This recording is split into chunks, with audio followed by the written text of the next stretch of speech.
Hoje nós vamos conhecer a história de mais um profeta. Dessa vez vai ser um profeta que fez sua pregação no Reino do Sul, em Judá. É o grande profeta Isaías. No entanto, o profeta Isaías ele é grande não só pelas profecias que ele fez, mas pelo livro que ele escreveu. Ele é um dos que mais deixaram matéria escrita para nós. São 66 capítulos. E por isso nós vamos ter que dividir um pouquinho a matéria, porque cada parte do livro dele se refere a uma época histórica. A primeira é a própria vida dele. Ele viveu no período de 4 reis. O rei Osias, que também é chamado Azarias, Joatão, Acás e Ezequias. Mas depois ele faz profecias também para aquelas pessoas que já tinham sido deportadas para a Babilônia. Estão próximas, prestes a voltar ao reino de Judá. E ainda faz profecias àqueles que já retornaram e vão reconstruir o templo. Então nós temos que dividir um pouquinho para entender a história dele. Vamos pegar essa primeira parte, a parte histórica do profeta Isaías, e ver talvez a história dele dentro da história desses reis. O que aconteceu com um profeta dentro da história desses reis com os quais ele conviveu e para quem ele pregou, para quem ele quis converter. Hoje nós vamos conhecer justamente a vocação do profeta. A vocação dele vem lá pelo ano 740 a.C. Tinha morrido o rei Osias, que também é chamado rei Azarias.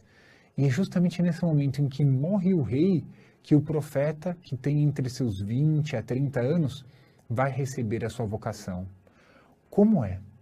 Como Deus chamou o profeta Isaías?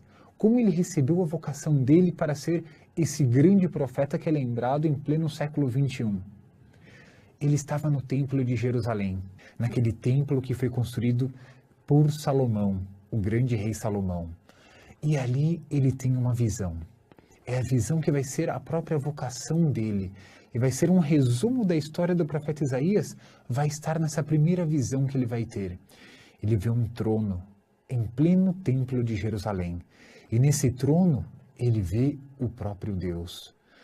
Deus estava com um manto e a orla de seu manto cobria todo o templo. E acima de Deus tinha alguns serafins. Esses serafins tinham 6 asas cada um. Com 2 asas cobriam o rosto, 2 asas cobriam o corpo e com 2 asas eles voavam.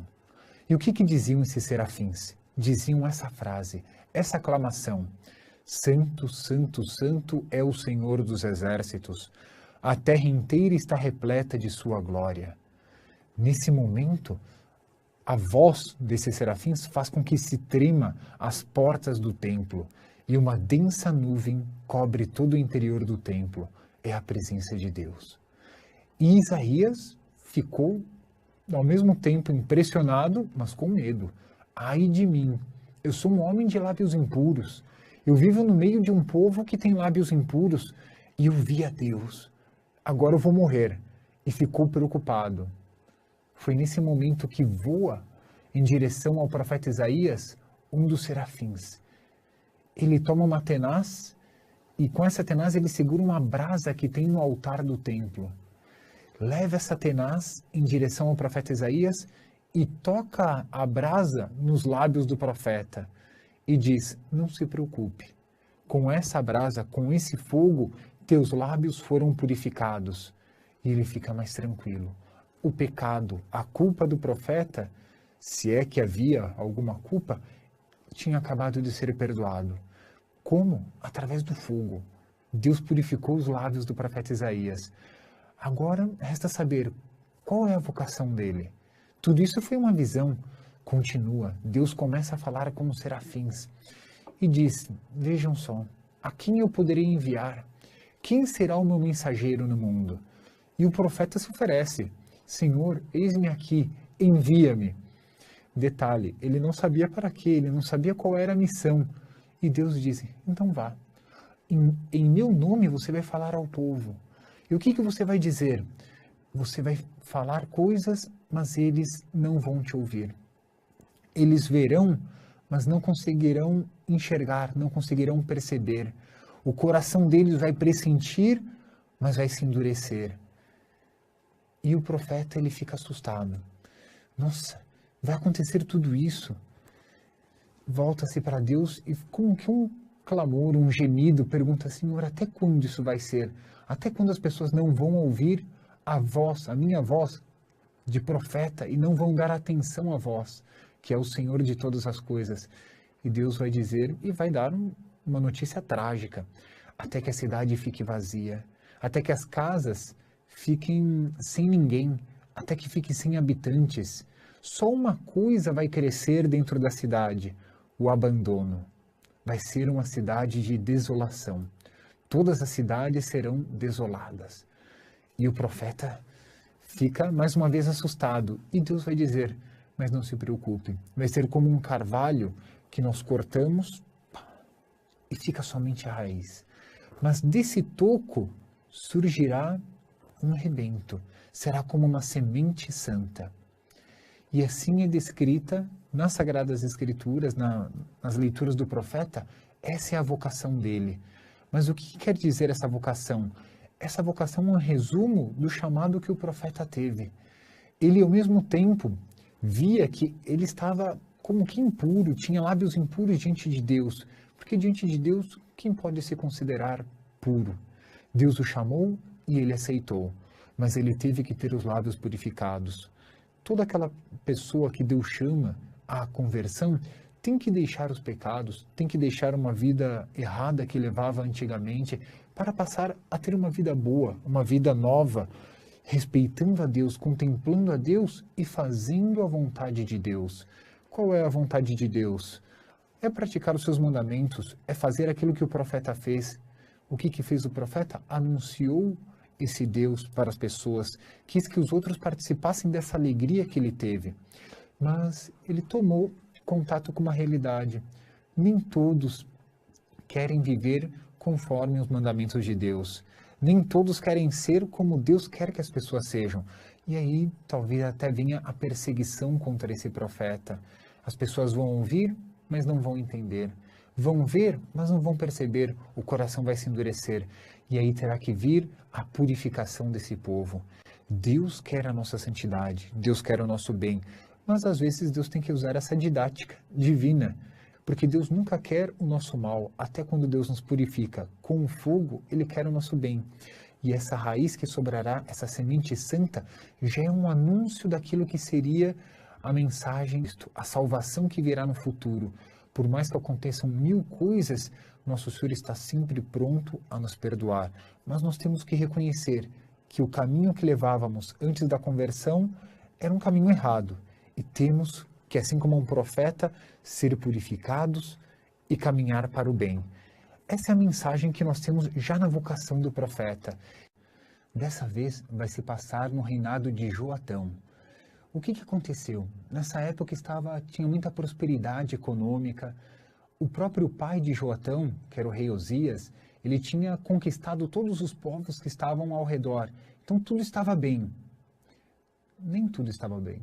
Tudo estava bem aos olhos humanos, mas os corações estavam longe de Deus. E Deus não está ausente da história. Deus é quem comanda a história. E Deus mandou um profeta, que é o profeta Isaías, dizer as verdades sobre como estava a sociedade. E do jeito que ela estava, ia vir um castigo. E é isso que nós vamos ver. Onde tudo parece que está bem, mas Deus está fora, não está bem. Até quando as coisas parecem não estar bem, mas Deus é o centro de todas as coisas vão rumar para o bem. E assim vai se passar com essa sociedade de Judá nessa época do profeta Isaías. Veja só algumas recriminações, fiz a seleção de alguns trechos para ver o que acontecia na época dele. Entre outras coisas, ele vai dizer isso. Olha que interessante que diz o profeta Isaías. Escutai, ó céus, atenção, terra, é o Senhor quem fala. Filhos fiz crescer e prosperar, mas eles se rebelaram contra mim. O boi entende o seu proprietário, o burro conhece o coxo de seu dono. Só Israel não tem conhecimento, só o meu povo não entende. E ele vai dizer, do que adianta aquela multidão de sacrifícios que eles faziam no templo? Não adianta de nada. Se o coração não está voltado para Deus, não adianta, eu estou cansado, estou farto daquele holocausto de bodes, carneiros, cabritos, isso já não me agrada. Se vocês estenderem as mãos para mim, eu vou virar o rosto. Se vocês fizerem uma oração, eu não vou escutar. E parece trágico, de fato é trágico, Deus dizer que não vai escutar a nossa oração, mas ele coloca uma condição. Não é que ele vai desprezar para sempre. O que diz Deus? Lavai-vos, limpai-vos, tirai da minha vista as injustiças que praticais. O que Deus quer é que deixe de fazer o mal e passe a fazer o bem. Aí Deus voltará a ouvir o seu povo. E o que vai dizer Deus? Vai dizer isso. Ele vai cozinhar esse povo até tirar, como que tirar aquela borra desse povo, até limpar toda aquela sujeira. E aí sim, depois, vinde, podemos discutir, diz o Senhor. Se vossos pecados forem vermelhos como escarlate, ficarão brancos como a neve. Se vermelhos como a púrpura, ficarão iguais à lã. E aí sim, Deus vai novamente atender às preces de seu povo, mas querer continuar no pecado e querer que Deus auxilie a pessoa dentro do pecado, isso não, diz o profeta Isaías. Deus auxilia a pessoa quando a pessoa ela quer deixar de fazer o mal e passar a fazer o bem. Aí Deus vai auxiliar a pessoa. E o profeta ainda vai dizer outras coisas. Vocês que adoravam esse bosque sagrado, que tinham aquelas árvores que tanto apreciavam, vão ver o que vai acontecer. Vocês que tinham esses adivinhos orientais, esses feiticeiros como os filisteus, virá um castigo. Cuidado com tudo isso. E ainda vai dizer o profeta, o país está cheio de ouro e prata, dinheiro que não acaba mais, cheio de cavalos, carros de guerra que não acabam mais. O país está cheio de ídolos, adoram o produto de suas mãos, coisas que seus dedos fabricaram. Adoram as coisas materiais. Até para nós, no século XXI, pode ter uma mensagem. Eu posso adorar a Deus sobre todas as coisas, e tudo aquilo que eu tenho é em função de Deus, tudo aquilo que eu tenho eu sei que é material, mas a minha vida foi feita para o sobrenatural. Um dia nós vamos morrer e o nosso destino será eterno. Então, se eu depositar a minha confiança numa casa, se eu depositar a minha confiança num carro, se eu adorar um aparelho eletrônico qualquer, coisas que nossos dedos fabricam, como diz o profeta Isaías, eu estou fazendo aquilo que é contrário ao que Deus nos ensina. Deus quer que nós amemos a Ele sobre todas as coisas. Podemos usar tudo, mas em função de Deus, não para em função própria. E é por isso que ele vai fazer um cântico, chamado Cântico da Vinha. Imaginem, talvez estivesse na festa da colheita no outono. Toda a população para fazer a colheita e aquela alegria, aquela abundância, e tudo parece normal. No entanto, o profeta está vendo já uma nuvem negra no horizonte, mas as pessoas tocam sua vida do dia a dia como se nada estivesse acontecendo. E de repente, eles veem ao longe vir o profeta Isaías. E talvez alguns pensassem, nossa, já vem esse desmancha prazeres, já vem esse profeta falando sobre Deus e de conversão. Nossa, eu não aguento mais esse profeta falando essas coisas. Mas vem um profeta e ele vai falar em nome de Deus e vai dizer, eu vou cantar um cântico para o meu amigo e para a sua vinha. E aí começa a fazer um cântico e as pessoas ouvindo o que o profeta estava dizendo. Ouçam-me, um amigo meu tinha uma vinha. Ele comprou um terreno, ele carpiu, ele escolheu mudas selecionadas, ele retirou as pedras do terreno, plantou, construiu uma torre de vigia, cercou toda essa vinha, construiu um lagar para depois pisar essas uvas e fazer o vinho. E o que queria o meu amigo? Ele queria que desse uvas boas, queria ter um vinho bom. No entanto, essa vinha só produziu uvas bravas, uvas que não serviam para ele. Agora, o que vai acontecer? E pede para os de Judá, diz habitantes de Jerusalém, habitantes, homens de Judá, o que eu devo fazer? O que deveria fazer o meu amigo com essa vinha?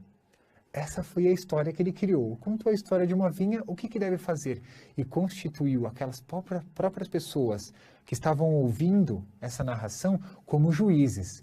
Qualquer um de nós sabe, puxa, se não deu, nós vamos desfazer essa vinha. E foi o que vai dizer o profeta. Então eu vou arrancar essa vinha, eu vou destruir os muros e isso daí vai se transformar numa passagem. Então aquilo que tinha feito já não vai servir para mais nada. Ou seja, todo cuidado tinha que dar uvas boas. E vai ser isso que vai dizer o profeta. Agora ele vai dar a interpretação da vinha. O que é essa vinha? E são palavras do próprio profeta. O que vai dizer? Pois a vinha do Senhor dos Exércitos é a casa de Israel, sua plantação querida, a gente de Judá. Onde esperava o direito está a tirania. Onde esperava a justiça, o clamor dos oprimidos. Então, onde ele esperava que as pessoas praticassem os mandamentos, adorassem a ele, Deus, começaram a adorar esses adivinhos, esses feiticeiros, este bosque sagrado, o dinheiro, os aparelhos que as mãos fazem, tudo isso começou a ser adorado, menos o Senhor, o Deus verdadeiro. Então, querer mesclar Deus verdadeiro com todas essas outras adorações não dá certo. É o que está dizendo o profeta. E ele vai agora dizer alguns defeitos que tinham nessas pessoas. E vem, o primeiro deles são para aqueles que têm avareza. Então juntam casas e terrenos e vivem para possuir, para adquirir, só querem ter. Para que tudo isso? Vai dizer o profeta. As suas casas vão ficar abandonadas. Vai estar na mão de outras pessoas, vai crescer mato dentro de seus palácios. Ninguém vai usufruir disso. Para querer ter e esquecer-se de Deus, se uma hora vem a morte. É o que está dizendo o profeta. Para outros ele vai dizer, olha, tem outros que são diferentes, só querem beber, só querem se divertir, querem gozar a vida. Esses também o profeta vai recriminar. Cuidado, um dia vem a morte. E olha o que vai dizer o profeta. Por isso a morada dos mortos abre as suas portas, alarga a boca desmedida. Para lá descem a nobreza, a multidão, a algazarra e a folia. Ou seja, ninguém vai escapar. Se nós queremos levar uma vida desenfreada, dentro dos pecados, longe de Deus, o que vai dizer o profeta Isaías? Cuidado, ninguém vai escapar. A morte vai abrir a sua boca. Todos passarão pela morte. E aí é um encontro com o juiz eterno.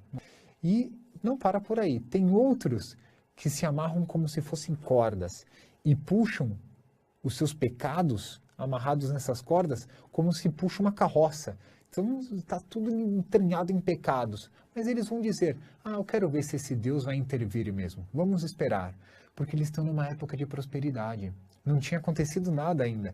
Então zombavam do profeta. Vamos ver se é verdade isso que o profeta está dizendo. Então zombam, são uma espécie de céticos. E ainda outros, que são terríveis, vai dizer o profeta, ai dos que dizem que é bom aquilo que é mal, que dizem que é mal aquilo que é bom, que põe as trevas no lugar da luz e a luz no lugar das trevas, põe o doce no lugar do amargo e o amargo no lugar do doce. E cuidado com tudo isso. E sabe o que virá a partir daí? Deus, ele vai dizer aquilo que disse no início da vocação do profeta Isaías, ele vai purificar, e purificar através do fogo. E vai dizer o profeta, por isso, como a labareda queima o graveto e a palha desaparece na chama, assim a raiz deles apodrecerá, sua flor, qual poeira, vai-se embora, pois desprezaram a lei do Senhor dos Exércitos, caçoaram da palavra do Santo de Israel. E ele vai continuar, é uma palavra forte do profeta. Por isso, a ira do Senhor contra seu povo se inflamou, e para castigá-lo, o braço dele ergueu. O braço ele ergueu. As montanhas tremeram, há cadáveres pelas ruas como lixo. Mas, apesar de tudo isso, sua ira não acabou, e seu braço continua erguido. Veja que são profecias terríveis do profeta Isaías, mas é um profeta que sabe convencer. Ele dá um exemplo, mostra o que está acontecendo, explica quais são os erros, mas as pessoas não querem mudar. E até ele vai dizer que o castigo vai ser de uma forma até pitoresca para nós. Deus vai assobiar, ele vai chamar, vai dar um silvido qualquer que do extremo da terra, que é a Síria, a Babilônia, virá um grande povo que não tem homens cansados, não tem gente estropiada, não tem gente com sono. Não, são todos guerreiros íntegros. Seus cintos são novos, suas sandálias não arrebentam, vêm com carros de guerra, suas flechas são sempre afiadas, seus arcos sempre estão retesados, prontos para a batalha, e eles vão destroçar tudo. E assim termina essa parte. O que vai dizer o profeta Isaías? O país só verá escuridão e angústia. O dia escureceu, coberto de nuvens. Quando tudo estava radiante de sol, todos estavam alegres dentro dos pecados, o profeta vai dizer, tem nuvens negras no horizonte. Cuidado. Hoje nós vamos conhecer um fato da vida do profeta Isaías que se deu no reinado de Acás. Nós conhecemos, na verdade, um fato que se deu em cada um dos reis nos quais vai viver o profeta Isaías. São 4. Conhecemos na vocação dele o que se deu com Osias, conhecemos algo que se deu na época de Joatão, que foi aquele cântico da vinha, e agora nós vamos conhecer um fato que se deu com Acás, filho de Joatão. Aquelas nuvens negras que o profeta previa para o reinado de Joatão se formaram durante o reinado de Acás. Tudo estava bem, tudo estava próspero, mas justamente no reinado de Acás as coisas vão de mal a pior. 2 reis, que era o rei de Damasco, e o próprio rei de Israel, que é o reino do norte, eles se juntaram para fazer guerra contra o poderoso rei da Assíria, que era Teglat-Falazar III. Era um império muito poderoso, muito potente, e todos aqueles reis que ficavam mais ou menos próximos ali da Terra Prometida se juntaram para se rebelar contra esse rei. Convidaram também Acás, que era rei de Judá, para se juntar a eles. Acás se recusa. Mas o que aconteceu? 2 reis, que era o rei Fasseia, que era de Israel, e o rei Razom, que era o rei de Damasco, de Aram, eles vão se juntar para fazer uma represália contra Acás, e vão marchar contra Acás. E é nesse momento que vai entrar o profeta Isaías na história de Acás, nessa parte da profecia, das profecias de Isaías. E Deus dirige a palavra, que vai ser invadido o território de Judá e vai dar uma mensagem para Acás. Mas ele tem que levar, o profeta, ele tem que levar junto o seu filho, chamado Sear e Assub, que quer dizer, um resto voltará. Tudo isso é providencial, tudo isso é profético, e ele tem que levar esse filho para dar uma mensagem. Ele se encontra com o rei no meio do caminho e vai dar essa mensagem que é a mensagem de Deus. Cuidado, mas fica tranquilo. Não tenhas medo, nem te deixes abater por causa dos 2 gravetos em brasa e fumegantes, pelo ódio abrasador de Razom de Aram e do filho de Romelias. Então ele diz simplesmente que são como 2 gravetos fumegantes. Causa um certo arrepio, pode nos queimar, mas nada muito grave. Não se preocupe. Eles vão tramar, vão fazer tudo, mas não vai dar certo. Então ele já está dizendo em nome de Deus que vai falhar. Eles não vão conquistar Jerusalém. E manda o profeta para que o rei tenha fé, para que o rei deposite a sua confiança em Deus. Deus quer salvar o povo de qualquer jeito, mas depende do povo dizer sim. E vem aqui um fato que é um dos mais maravilhosos do livro do profeta Isaías, e que vai anunciar o próprio Salvador da humanidade, Cristo, e vai anunciar o nascimento de Nosso Senhor. Como foi isso? Vai se aproximar e o profeta vai dizer para o rei, peça um sinal ao Senhor, isso que estou dizendo vai se realizar, Jerusalém não vai ser conquistada. Peça um sinal ao Senhor Deus, quer provenha das profundezas da terra, quer venha das alturas do céu, peça qualquer coisa. E o rei vai dar uma resposta cínica, uma resposta hipócrita, e vai dizer para o profeta, eu não vou pedir, nem vou tentar ao Senhor.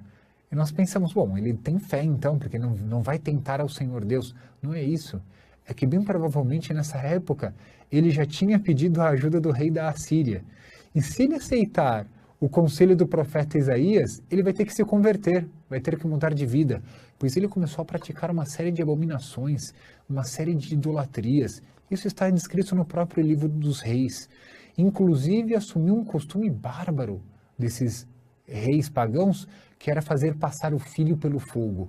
ou seja, sacrificar o seu próprio filho aos deuses. E Acás fez isso, sacrificou seu próprio filho aos deuses. Então imagina, este rei, ao aceitar a palavra do profeta Isaías, vai ter que se converter. Então, para não assumir nenhum compromisso com o profeta, não, eu não vou pedir um sinal ao Senhor, para não ter que se converter. Mas aí o profeta perde a paciência com ele e diz, não é a mim que você está recusando, é o próprio Deus. Não é a mim que você incomoda, é a Deus que você está incomodando fazendo isso. Pois bem, se você não quer pedir, mesmo assim Deus vai te dar um sinal. E aqui vem uma das mais belas profecias que já anuncia o nascimento do menino Jesus. E o que vai dizer o profeta Isaías? Eis que uma virgem conceberá e dará à luz um filho, e lhe porá o nome de Emanuel, que significa Deus está conosco. E ele vai fazer essa profecia e vai continuar. Ele vai ter que passar por vários problemas, e Nosso Senhor vai ter que passar de fato por vários problemas, mas vai dar ainda um aviso para o próprio rei Acás, já que ele não quis ser dócil à palavra do profeta. O que vem para o rei Acás? E para ti, para teu povo, para a casa de teu pai, o Senhor fará vir o rei dos assírios. Serão dias tais como nunca houve desde quando Efraim se separou de Judá. Então virão dias terríveis para o rei Acás. Por quê? Porque ele não ouviu a palavra do Senhor. Então para ele virá calamidades. O que vai fazer Deus? Ele já anuncia a Assíria, quem você já pediu ajuda, é ela quem vai trazer a calamidade. E vai usar uma expressão muito cogente, ele vai dizer, Deus vai assobiar e virão as moscas do Egito e as abelhas da Assíria, para dizer que eram os dois grandes impérios, virão como um enxame. E vão levar o reino do norte primeiro, e depois vão levar o reino do sul, que é o reino de Acás. Então, quando Acás pediu essa ajuda, de fato veio o rei da Assíria. Ele só estava esperando esse pretexto para poder invadir todo aquele território. Mas no futuro, invadirá o próprio reino de Jerusalém também. Vão ser levados como cativeiro para a Babilônia. Nesse instante, vão se cumprir aquelas profecias de Amós e Oséias que estavam pronunciando lá no reino do norte que aqueles povos seriam levados para a Assíria. Acás confirma, será isso mesmo. Mas o mais belo de tudo isso é que de uma virgem virá o Salvador. Virá aquele que Deus estará conosco. Quem é essa virgem? Virgem Maria. E esse menino é o menino Jesus. E ele virá e virá por cima de todas essas calamidades. Depois que ocorrer toda essa destruição, tudo ficar vazio, tudo ficar negro. Virá essa tempestade, mas os povos não ficarão nessa escuridão. Deus, mais um pouquinho nesse livro de Isaías, um pouco para frente, vai fazer uma outra profecia referente a esse Messias. E olha que lindo que vai dizer o profeta. O povo que andava na escuridão viu uma grande luz. Para os que habitavam as sombras da morte, uma luz resplandeceu. E de fato, quando nasceu nosso Senhor Jesus Cristo, Ele é a luz do mundo. Quando veio nosso Senhor, Ele afastou as trevas do pecado. E veio esse menino, nascido de uma virgem, para nos salvar. E é o que vai dizer o profeta mais para frente. Vai dizer, pois nasceu para nós um menino, um filho nos foi dado. O poder de governar está nos seus ombros. Seu nome será Maravilhoso Conselheiro, Deus Forte, Pai para sempre, Príncipe da Paz. Ele estenderá seu domínio e para a paz não haverá limites. Sentado no trono, com o poder real de Davi, fortalece e firma esse poder, com a prática do direito e da justiça, a partir de agora e para sempre. O amor apaixonado do Senhor dos Exércitos é que há de fazer tudo isso. Que bonita essa previsão, porque ao mesmo tempo, diz antes o profeta que ele nascerá de uma virgem, e o mais bonito de tudo isso é que o profeta Isaías, mais de 7 séculos antes do nascimento do menino Jesus, já profetiza o nascimento daquele que será rei. Não como um rei que nós imaginamos aqui na terra, é o reino que o próprio nosso Senhor vai dizer diante de Pilatos, na hora de seu julgamento. Meu reino não é deste mundo. Qual é o reino de Nosso Senhor? É o que diz São Mateus no início do seu evangelho, é o que dizem os evangelistas. Nosso Senhor percorreu a Galileia pregando o reino dos céus. Esse reino não terá fim, porque não é um reino humano, é um reino no interior de nossas almas, é um reino que nos conduzirá para o reino verdadeiro que é o reino dos céus. Ele é o príncipe da paz, porque ele conquistou o mundo inteiro não através das armas, mas através do bom exemplo, através de sua pregação. Esse é o príncipe da paz que veio já profetizado 7 séculos antes pelo profeta Isaías. E querem mais um detalhe muito belo do nascimento desse menino? É o que vai dizer no capítulo 11, o profeta Isaías. Um broto vai surgir do tronco seco de Jessé, das velhas raízes um ramo brotará, porque é da família de Davi. Jessé era pai de Davi. E nós já vemos algumas profecias do profeta Isaías que ele mostra que, como um carvalho, esse povo vai ser cortado, mas a raiz permanecerá, e dessa raiz brotará aquele que é o Salvador da humanidade. Quantos detalhes belos sobre esse menino que há de nascer, sobre o menino Jesus. E tudo isso prometido dentro de toda essa catástrofe. Por mais que o rei Acaz e tantos outros reis tenham sido infiéis, a salvação veio. Mas para nós do século XXI, novamente essa salvação é anunciada.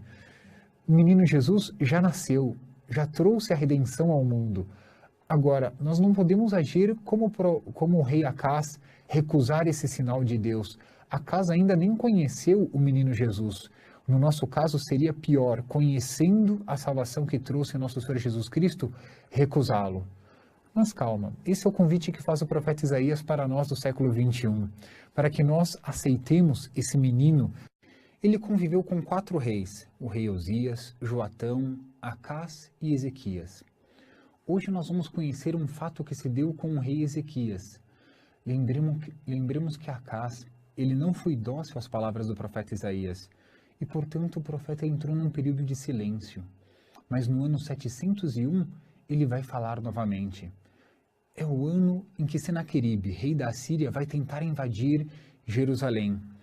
Ezequias tinha sido um rei bom, foi um rei bom. Ele rompeu com todas aquelas idolatrias que se faziam antigamente. A cada montanha, a cada monte, tinham feito altares para se adorar qualquer outra coisa, menos o Deus verdadeiro. E Ezequias, ele aboliu isso de seu reino. E vem um profeta e vai ajudá-lo, no ano 701. Senaqueribe já tinha conquistado 46 cidades e estava caminhando agora para conquistar a própria capital, que era Jerusalém, do reino de Judá. O reino do norte, que era Samaria, já tinha caído em 721, já não existia mais. Restava apenas o reino do sul.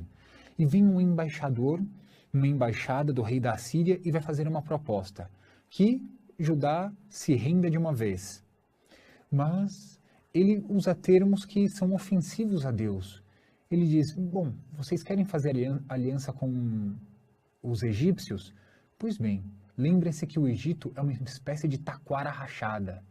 Aqueles que tentam se apoiar no Egito até machucam sua mão porque ele solta farpas.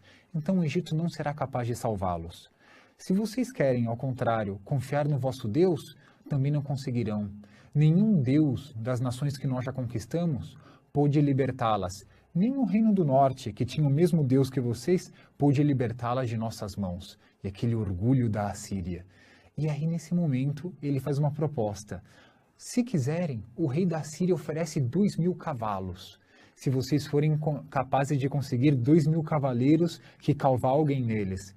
Ou seja, estava zombando do reino de Judá, porque eles não tinham guerreiros suficientes para combater contra a Síria. E o seu Deus não vai libertá-los. Agora, por outro lado, os que estavam no alto da muralha, que eram a embaixada de Ezequias, estavam sem dizer nada até esse momento. Eles pedem que a embaixada da Síria fale em aramaico, que era uma espécie de língua comercial da época, que não falasse em hebraico para que as pessoas não entendessem. Nesse momento, o embaixador da Síria começa a gritar mais alto, dizendo: Ezequias está mentindo, o vosso rei não poderá libertar-vos, o vosso Deus não poderá libertar-vos. E nós vamos invadir de qualquer jeito Judá, venha para o nosso lado. Ao mesmo tempo ameaça e propõe algo que eles gostavam. Vocês continuarão comendo trigo e bebendo vinho, mas em outra terra. Serão deportados, mas sairão com vida pelo menos. Não deem ouvidos a Ezequias. Todos os que estavam no alto da muralha não respondem. Ficam em silêncio, mas rasgam suas vestes em sinal de indignação, porque ele tinha ofendido ao próprio Deus. Vão até Ezequias e narram tudo o que aconteceu. Qual foi a atitude de Ezequias? Ficou indignado? Já pediu que o exército se armasse para combater contra a Síria? Não adiantava. Não tinha como. A Síria era muito mais forte. O que ele fez? Aquilo que nós devemos fazer quando estamos diante de uma dificuldade que nós não conseguimos resolver. Pediu que Deus resolvesse esse caso, porque estava fora do alcance humano. E, ao mesmo tempo, manda uma embaixada para o profeta Isaías e pedia que o próprio profeta, que Isaías rezasse por ele e que pedisse a Deus que intercedesse, porque eles tinham ofendido ao próprio Deus verdadeiro. Nem foi necessário transmitir a mensagem do rei Ezequias. O profeta Isaías já sabia o que estava acontecendo, por uma revelação de Deus, e disse: não se preocupe, nem sequer uma flecha será atirada contra Jerusalém, porque eu vou soprar uma notícia que vai fazer Senaqueribe recuar. E foi justamente nessa época que um rei chamado Tarak, que era o rei da Etiópia, que no futuro será rei do Egito também, ele vai avançar contra Senaqueribe, fazendo com que boa parte da tropa saísse para combater contra Tarak. Só que não parou por aí, vai continuar a história. E o rei Ezequias oferece uma oração a Deus e diz: é verdade, eles conseguiram queimar, destruir todos os outros deuses das outras nações, mas tem uma grande diferença. Eles não eram deuses. Vós sois o Deus verdadeiro. E é a vós que eu estou pedindo que interceda por mim, que interceda por esse reino que, no fundo, não é meu. Esse reino é vosso, esse povo vos pertence. E Deus atendeu a oração de Ezequias. Naquela mesma noite, diz as Sagradas Escrituras, um anjo vai descer e exterminar 185.000 soldados de Senaqueribe. E com isso, o exército ficou muito enfraquecido, ele teve que levantar acampamento e voltou para Nínive, que era a capital da Assíria. Passados alguns anos, enquanto Senaqueribe estava no templo de Nisroch, era um deus da Assíria, dois filhos seus, que era Adrameleque e Sarazar, aproveitam que está ali o rei, assassinam o rei e depois fogem para Ararat. E assim a história de Senaqueribe se encerra. As profecias de Isaías se concluem também, porque ele tinha prometido que o rei seria morto em seu próprio país, que ele teria que recuar. E todos aqueles que se levantaram contra Judá foram exterminados. Por quê? Pela soberba. Mas não acaba aí a história de Isaías junto com Ezequias. Tem um outro fato que vale a pena mencionar. Ezequias, ele é acometido por uma doença mortal.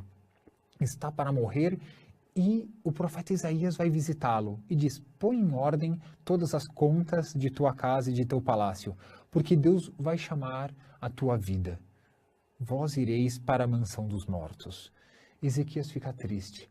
Ele que tinha feito sempre a vontade de Deus, ficou triste. Volta-se para a parede e novamente faz uma prece ao Deus verdadeiro, pedindo que levasse em conta tudo aquilo que ele fez, toda a reforma religiosa que ele tinha feito no Reino do Sul, que fez com que o Sul subsistisse mais do que o Reino do Norte, que levasse em conta todo o coração puro que ele tinha diante de Deus.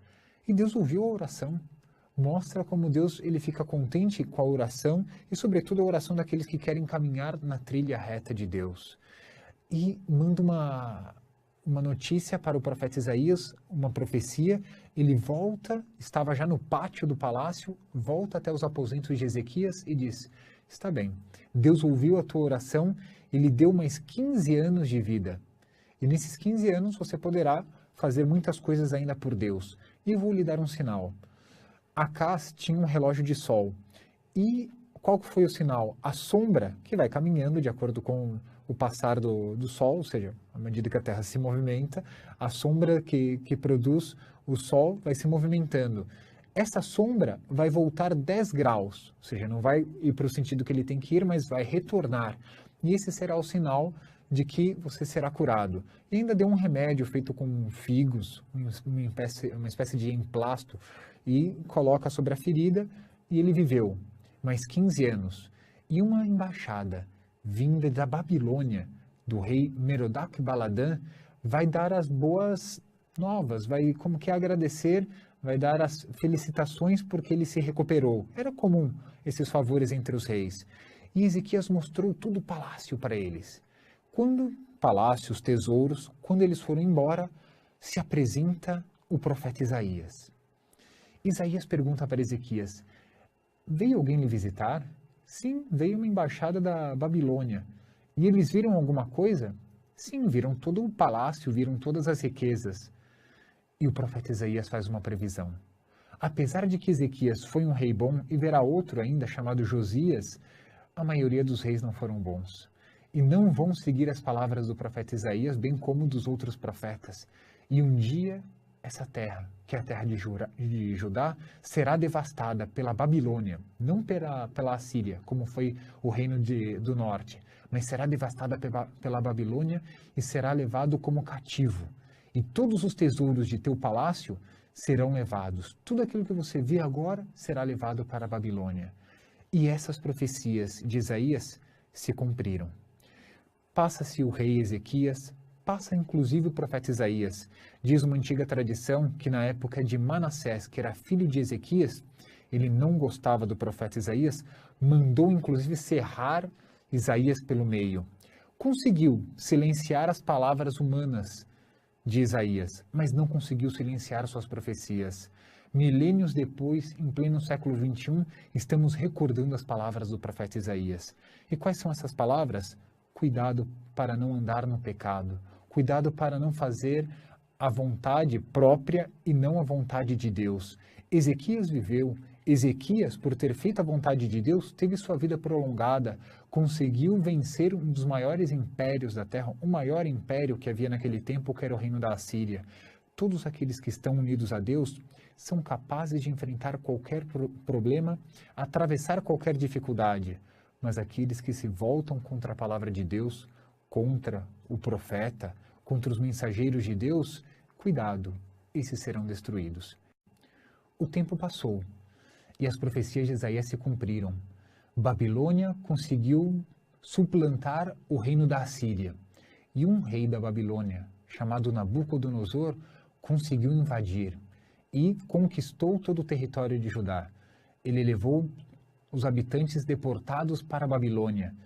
Essa destruição se deu em 586, já passou mais de um século. Só que ainda o povo vai passar um período de escravidão, de cativeiro na Babilônia. E tudo isso vão se passar décadas. Quem era pequeno já se tornou um ancião.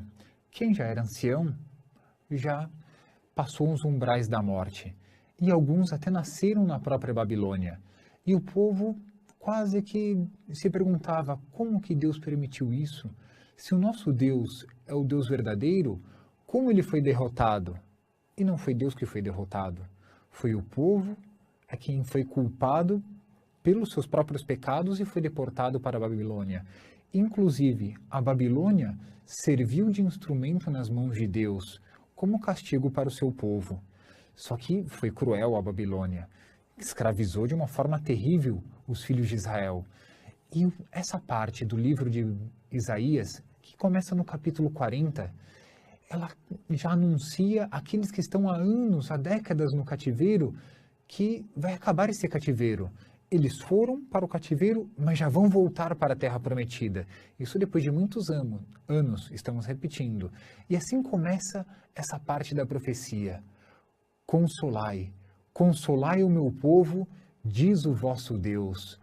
Ou seja, é o profeta Isaías dizendo, vai acabar o cativeiro.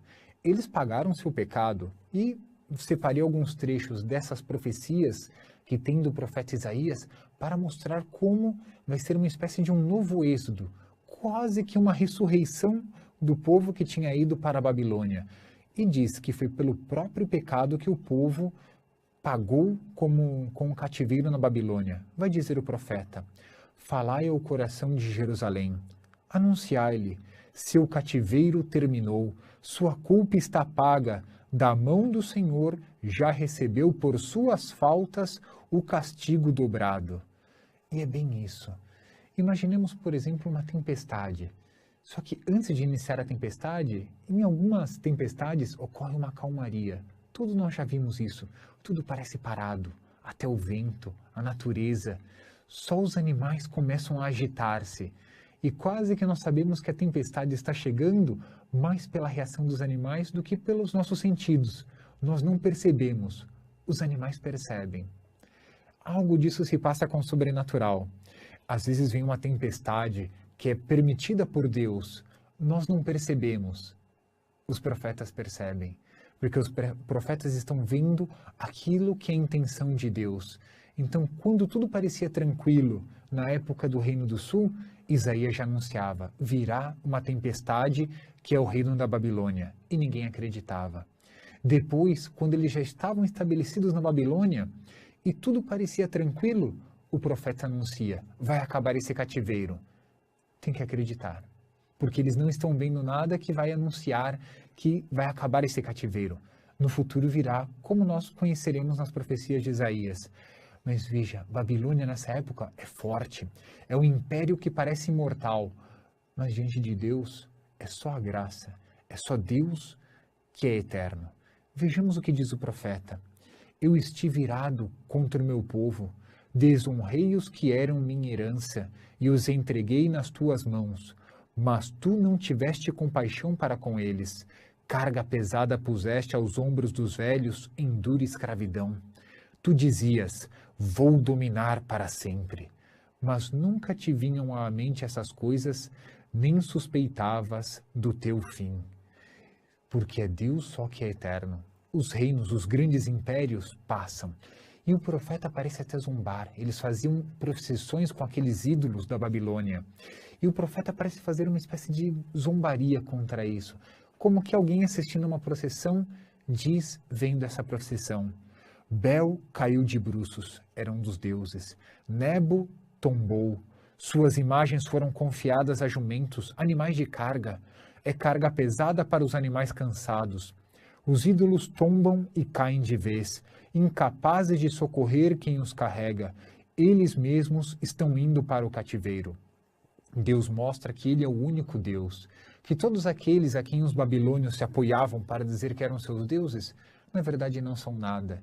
E Deus já está mostrando, pelas palavras do profeta, que esses ídolos não serão capazes de fazer nada quando Deus decide intervir na história. E quando Deus decide intervir, o que acontece? Só permanece a vontade de Deus. É o que vai dizer o profeta. Erguei os olhos para o céu.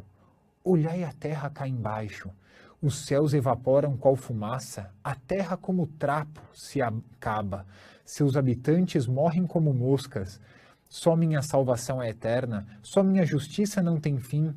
Ouvi-me, vós que conheceis a justiça. Povo que no coração tem minha lei. Não tenhais medo dos insultos dos homens, nem vos deixeis abater por suas gozações. Serão roídos pela traça como trapo, por insetos qual pedaço de lã. Enquanto isso, minha justiça é eterna, a minha salvação vai de geração em geração. E quando tudo parecia destruído, quando o próprio povo parecia sucumbir, é Deus quem vai anunciar a salvação. E não sei se já ouviram isso. Ao menos aos meus ouvidos, parece que no século XXI eu tenho ouvido isso em algum lugar. Veja a queixa que tem dos habitantes de Jerusalém que estão no cativeiro. Ao menos nos ouvidos parecem soar vozes do século XXI. Sião vinha dizendo, o Senhor me abandonou, o Senhor esqueceu-se de mim. Não sei se já ouviram isso alguma vez, mas parece que essa história se repete. Mas vai dizer o profeta, acaso uma mulher esquece o seu neném, ou o amor ao filho de suas entranhas? E continua o profeta, mesmo que alguma se esqueça, eu de ti jamais me esquecerei. Que bonita profecia! Ainda que a nossa própria mãe nos esquecesse, Deus nunca se esquece de nós. Ainda quando Deus castiga. Foi um castigo que ele deu conduzindo o povo ao cativeiro. Mas qual que era o objetivo de Deus? Deus queria destruir o seu povo? Deus queria eliminá-lo de vez? Ou queria ensiná-lo o caminho da verdade? até o castigo de Deus é para nos purificar, purificar as nossas impurezas. E veja só o que diz o profeta: lembra-te dessas coisas, Jacó, Israel, que és o meu servo. Fui eu quem te formou, o meu servo és tu. Não te esqueças de mim. Dissipei teus pecados como nevoeiro, tuas culpas como nuvem. Volta para mim, que sou o teu libertador. O que quer Deus? Quer que nós voltemos para Ele. Então, ainda quando Deus possa nos castigar, possa até de alguma forma, nos corrigir de uma forma dura, lembremos, é porque Deus quer nos tirar do caminho do mal e quer nos conduzir para o caminho do bem. E é muito até a imagem da confissão. Deus, quando a pessoa se confessa, Ele quer que a pessoa caminhe pelo caminho direito. E basta a pessoa querer mudar de vida, que Deus vai conduzir a pessoa num caminho reto. E nada vai lhe faltar. É a imagem desse novo êxodo. É uma ressurreição da alma. O povo vai ter que voltar assim como voltou do Egito e foi para a terra prometida com Moisés, agora vai sair da Babilônia para Jerusalém. E pode ser a nossa alma, saindo do pecado e caminhando para o amor de Deus, para a virtude. O que vai acontecer com essa alma? É o que diz o profeta. Por todo o caminho terão o que comer, em qualquer chão seco poderão se alimentar, jamais terão fome ou sede, sol ou calor não os atingirá, pois aquele que dele se condoeu é que vai conduzindo este povo. Ele os guia para as fontes de água. Transformarei minhas montanhas em caminhos, vão surgindo os aterros de minha estrada. É a alma que estava morta para o pecado que é conduzida novamente para a vida. É como que uma nova ressurreição. É o povo que saiu do cativeiro, é verdade, e volta para Jerusalém. É nossa alma que sai do pecado, com os efeitos benéficos da confissão, e volta a praticar a virtude. E o que diz Deus para essa alma? É o que vai dizer para Jerusalém. Desperta, desperta, de pé Jerusalém. Bebeste da mão do Senhor o cálice cheio de seu ódio. Bebeste até a borra esse cálice de que tonteia. E mais para frente vai dizer: sacode a poeira, levanta-te, Jerusalém cativa, tira a coleira do pescoço, cativa a filha de Sião. É bem um símbolo. A coleira que escravizava os filhos de Israel em Babilônia, mas é a coleira que o demônio põe no pescoço de cada um daqueles que são escravos de seu próprio pecado. É essa coleira que nós devemos tirar, é essa coleira do pecado que nós devemos jogar fora. E é o que Deus vai dizer para nós. Nós vamos anunciar com alegria a quebra dessa escravidão do demônio, dessa escravidão do pecado. E esse cântico de alegria que nós vamos cantar junto com aqueles que foram libertados da Babilônia. Saí da Babilônia, fugi dos caldeus, anunciai um cântico alegre, e levai a todos esta notícia, fazei que ela chegue aos confins do mundo. O Senhor libertou o seu povo Jacó. Então, uma notícia que não era só para o povo de Israel, era um anúncio para a terra inteira. Já é um prenúncio daquilo que vai estar abolindo o pecado e conduzindo a todos à salvação através da redenção.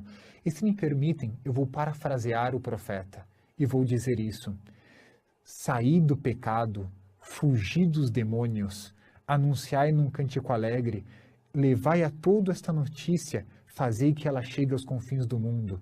O Senhor libertou o seu servo fulano, a sua serva cicrana de tal. E aí nós vamos estar contentes, vamos estar felizes porque o Senhor nos libertou. As pessoas que estavam presas, estavam cativas na Babilônia, vão retornar a Jerusalém. Mas antes eu faço uma pergunta. Eu creio que todos, quando crianças, já fizeram redações na escola. E a professora geralmente pede um tema, seja este ou aquele tema.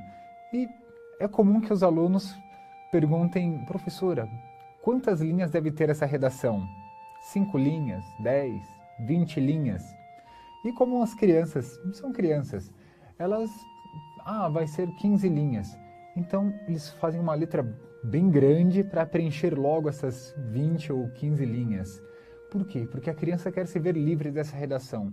Graças a Deus, quando a pessoa vai crescendo, ela perde esse trauma de escrever e aí compõe muitas redações. Mas quando é criança, ela tem que compor e tudo é mais difícil para a criança. não a imaginação, porque a imaginação dela vai longe, mas falta colocar por escrito, falta saber expressar por escrito aquilo que a criança imaginou. Imaginem só, o profeta também está assim. Ele vai descrever uma situação. O profeta não é que ele vai fazer uma redação, ele escreve sob a inspiração do Espírito Santo. E o profeta Isaías vai nos dizer como eram as pessoas nesse retorno do cativeiro da Babilônia. Ele vai colocar alguns personagens. Ele vai descrever, por exemplo, aqueles que não fazem parte do povo judeu que estão ao redor de Jerusalém. Vai falar sobre os pastores, aqueles que devem conduzir o povo. Vai falar sobre o povo, como ele vai descrever o povo. E também vai descrever o papel do próprio profeta. Então, em poucas linhas, claro que não são em 20 linhas, é um pouco mais, mas nós vamos fazer um resumo do profeta Isaías. Vamos tomar cada um desses personagens descrito pelo profeta Isaías e ver qual era a situação desse povo que está retornando do cativeiro da Babilônia. E comecemos por aqueles que fazem parte dos que estão ao redor de Jerusalém. Como que vai o profeta? Qual a imagem que ele vai criar para dizer esses que estão em volta? Assim começa, não começa, mas assim vai o versículo 9 do capítulo 56 do profeta Isaías. Vai dizer o seguinte: vinde buscar comida, animais silvestres, animais todos da floresta. Então o primeiro personagem que ele faz em sua redação são os animais da floresta.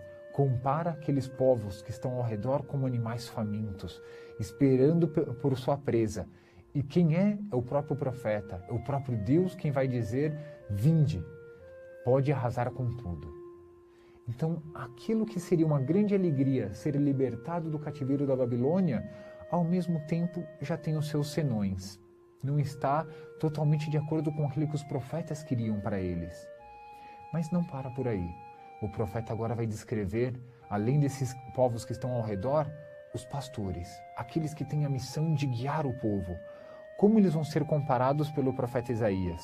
Continua. Versículo 10. Nossos guardas estão cegos, nenhum deles percebe. São todos cachorros mudos, nem sabem latir. Estão sonhando deitados, seu prazer é dormir. Cachorros gulosos, nada os deixa satisfeitos. Tais são os pastores, incapazes de entender. Todos, a começar dos últimos, só pensam na carreira, cada qual em busca do próprio interesse. Então faz até uma comparação muito corriqueira para eles. O cachorro, aquele que vai guardar o rebanho, que deve latir, que deve agrupar as ovelhas, não estão cuidando. Só pensam em dormir, só pensam em sua própria carreira. Então aqueles que deveriam governar, que deveriam conduzir o rebanho, as ovelhas aqui de uma forma metafórica, deveriam conduzir o rebanho de Deus, não fazem. E o que vai acontecer então com o rebanho? O rebanho vai começar a se dividir. E nem todos são iguais. Alguns vão ser bons, outros vão ser maus, diz o profeta Isaías. Então, como ele vai descrever o justo?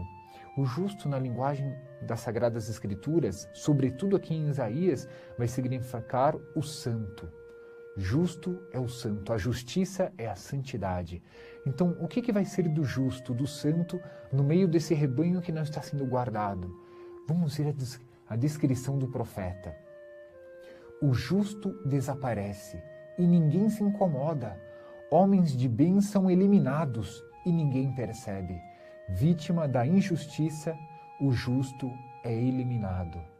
Então, vítima daqueles que não querem a santidade, o santo, o justo, é eliminado. Então, estão desaparecendo os justos, os santos, e ninguém faz nada. É assim que descreve o profeta Isaías, nessa redação que ele faz, já descreveu os que estão ao redor, os pastores e os justos. Faltam agora os ímpios. Como vai dizer o profeta? Vós, vinde aqui, filhos da feiticeira, nascidos de adultério e prostituição. Assim são considerados no Antigo Testamento como que um matrimônio místico. Já vimos isso no profeta Oséias. Deus é comparado com um esposo. Então aqueles que buscam deuses que não são deuses, que não é o Deus verdadeiro, são considerados adúlteros. Então são filhos da prostituição, diz o profeta Isaías. E ele vai continuar agora, na verdade agora vão ser palavras de Deus. Ele vai citar uma série de casos imorais, que eram daqueles cultos pagãos, não vou entrar através desses casos, todos estão descritos no capítulo 57 do profeta Isaías, e diz até que sacrificavam criancinhas para esses deuses, sobretudo para o deus Moloch. Eles sacrificavam nos córregos e tinha até um costume bárbaro, porque ele era ligado ao solo, esse deus. Então tinha que penetrar, o sangue da vítima tinha que penetrar na terra. E essa vítima eram as criancinhas, eram os filhos sacrificados em honra ao deus Moloch. Mas deixemos de lado todos esses sacrifícios e vejamos o que Deus vai dizer a respeito disso. Ele vai dizer que eles temiam a esses deuses e não temiam ao Deus verdadeiro. De quem tens tanto medo? Quem te impõe tanto respeito para mentires e não te lembrares mais de mim e nem te preocupares comigo? É porque eu fico quieto e como que alheio que tu não me respeitas? Eu mesmo vou mostrar o que é tua justiça e o bem que fazes. Não te valem nada. E quando pedires socorro, tuas riquezas te venham livrar. A todas elas o vento leva. Um simples sopro as carrega. Mas quem busca a minha proteção vai herdar a terra. Será proprietário da montanha sagrada. E ele não para por aí. Então, ao mesmo tempo, eles confiavam nesses deuses, e esses deuses, na hora das dificuldades, não podiam protegê-los, porque não são deuses. E ele vai agora dar uma definição. Como é a alma do injusto? E veja o que diz o profeta. Os injustos, porém, são um mar agitado, que nunca pode parar, mas as águas que eles agitam são pura lama e lodo. Para os malvados, diz o meu Deus, a paz não existe. Veja que impressionante que ele compara a alma do injusto, daquele que busca o pecado, como um mar agitado. Não sossega, não tem paz, mas não são águas cristalinas.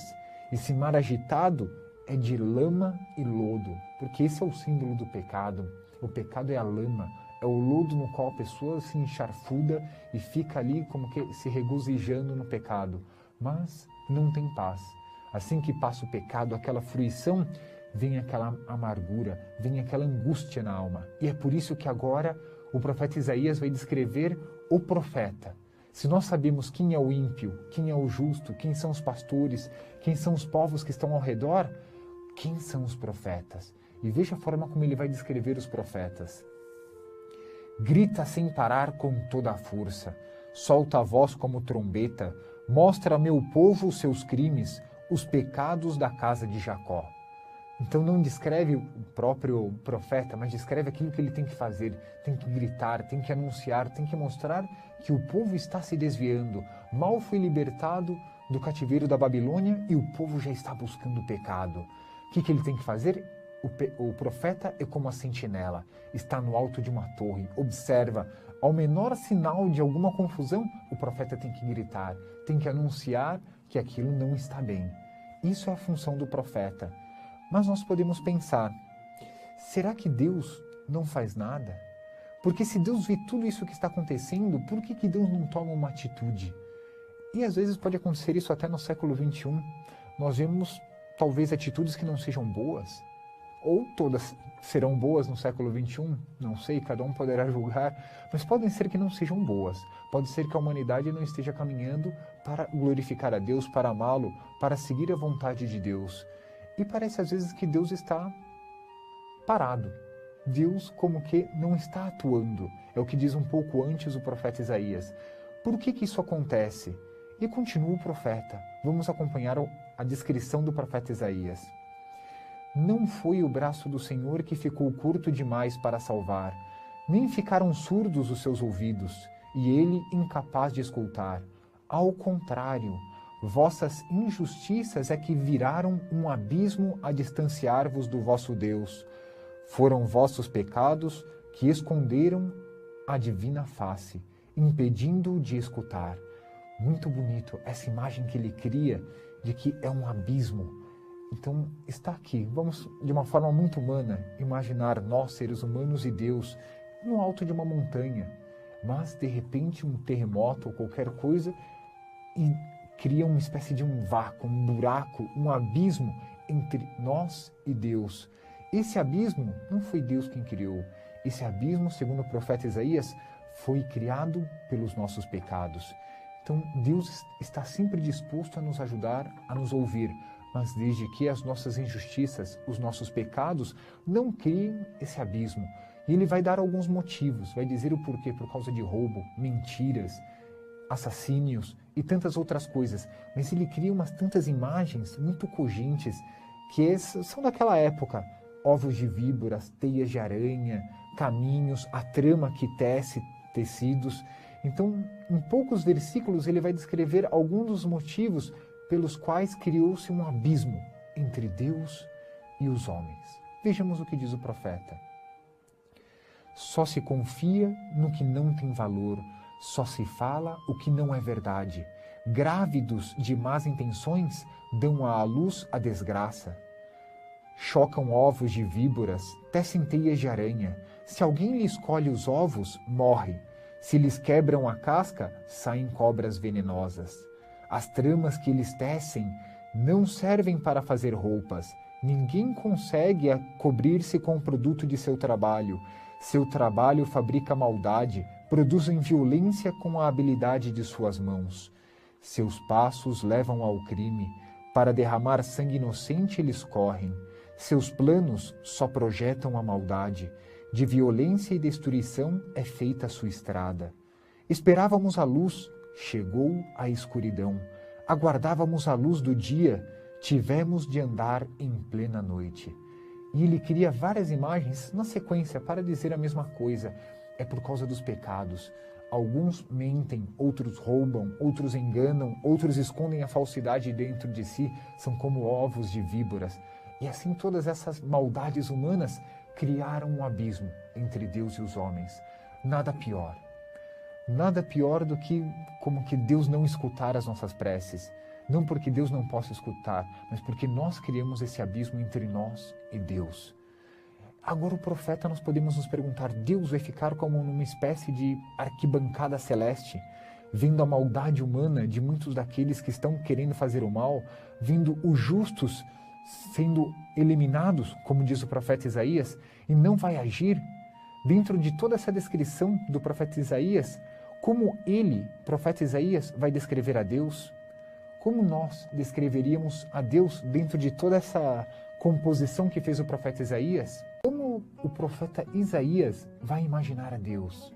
Como vai ser que o profeta Isaías vai pintar um quadro de Deus dentro das profecias que ele vem trazendo nesse Antigo Testamento, em todos esses capítulos? Nós já vimos no programa passado que ele descreveu os pastores, os bons, os maus, o profeta, os povos circunvizinhos. Faltava a descrição de Deus. Então, esse Deus que vai ser descrito pelo profeta Isaías, sob a inspiração do próprio Deus, pois é a revelação divina, vai estar encaixado com tudo isso que nós estamos vendo nessa terceira parte das profecias de Isaías. Vejamos e tentemos, depois de ver qual foi a pintura que deu o profeta Isaías, tirar algum princípio. Por que Deus quis ser descrito assim pelo profeta Isaías? Então, lembrando que todas aquelas maldades descritas pelos profetas, Deus agora vai intervir. E o que vai dizer Deus? O Senhor viu tudo isso e não achou nada de bom, pois o direito já não existe. E lembrando que quando nós falamos de direito nas Sagradas Escrituras, sobretudo aqui no profeta Isaías, o direito não é um direito simplesmente humano. Toda a lei está ligada a Deus, é a lei de Moisés, são os mandamentos. Então os mandamentos já não existem. As pessoas já não praticam mais os mandamentos de Deus. É o sentido das Sagradas Escrituras. E ele continua. Ele viu que não havia ninguém. Ficou admirado por não haver quem tomasse providências. Então, sua própria força veio em ajuda, sua própria justiça veio em apoio. Revestiu-se da justiça qual couraça, e na cabeça o capacete da salvação. Vestiu a vingança como túnica, e aos ombros jogou a capa do ciúme. Dará a cada um o que merece, aos adversários o ódio, aos inimigos o castigo, e uma paga também para as terras de além-mar. E a partir do ocidente respeitarão o nome do Senhor, e desde o oriente respeitarão a sua glória, pois há de chegar como um rio numa garganta, empurrado por um vento impetuoso. É a descrição que faz o profeta. Ele imagina, ele pinta esse quadro de Deus como um guerreiro. Talvez poucas vezes vamos ver isso. Ocorre outras vezes na Sagrada Escritura, por exemplo, no livro da Sabedoria, e também os cristãos comparados como guerreiros em São Paulo, na primeira carta aos Tessalonicenses e na carta aos Efésios. Mas fixemos nossa atenção aqui, em Deus enquanto guerreiro no profeta Isaías. E ele vai vindo com um ímpeto, como um rio que vai numa garganta, aquela impetuosidade, ou como um vento impetuoso que empurra. Assim Deus vai chegar. Assim Deus vai dar a retribuição àqueles que estão fazendo mal. E veja só, Deus procura quem vai me ajudar, quem vai lutar por mim, e não encontra ninguém. Mas, ao mesmo tempo, ele vai mostrar uma glória, algo que vai chegar e que vai trazer uma grande alegria. Lembremos que os povos, dizia o profeta Isaías, estão como que na escuridão, estão caminhando nas trevas, falta-lhes a luz. E o profeta ele vai dizer, a luz verdadeira é o próprio Deus. Deus vai fazer brilhar a sua glória diante de todas as nações. Todos vão reconhecer que Deus é o Deus verdadeiro. Vejam o que diz o profeta. De pé, deixa-te iluminar, chegou a tua luz, a glória do Senhor te ilumina. Sim, a escuridão cobre a terra, as trevas cobrem os povos, mas sobre ti brilha o Senhor, sobre ti aparece sua glória. As nações caminharão à tua luz, os reis ao brilho do teu esplendor. Então, ao mesmo tempo em que Deus vem como um guerreiro, sim, vai deixar transparecer a Ele como glória. Se as pessoas caminham na escuridão, se na época, pelo menos, do profeta Isaías, tudo estava em trevas, não nos preocupemos. Aquele que confia no Senhor, este vai ser iluminado pela glória de Deus. E chegará o momento, é o que diz o profeta, que todos os reis vão reconhecer essa glória. Todos vão perceber que Deus é o Deus verdadeiro. Só que essa imagem que é pintada pelo profeta, Deus é um guerreiro. Ele saiu para combater, ele vai triunfar. É o que diz o profeta. Deus venceu. E ele vai colocar justamente o profeta, aquele que não tem a visão simplesmente humana, que vê o terreno. O profeta está no alto. O profeta, segundo as profecias de Isaías, está como que numa muralha. Ele é um vigia que está olhando de cima, e a qualquer movimentação de Deus, ele percebe antes que os outros, porque ele é o profeta. Ele vê com os olhos de Deus. E ele, profeta Isaías, está como que no alto de uma muralha. Assim que Deus vencer, que vai trazer a sua glória, vai trazer a sua luz, ele que é um guerreiro que lutou e venceu, o profeta do alto da muralha vai dizer, Deus venceu. E é o que nós vamos encontrar nas profecias de Isaías. Sobre as tuas muralhas, Jerusalém, pus guardas a te vigiar. Eles vigiam noite e dia, todo o tempo, sem descanso.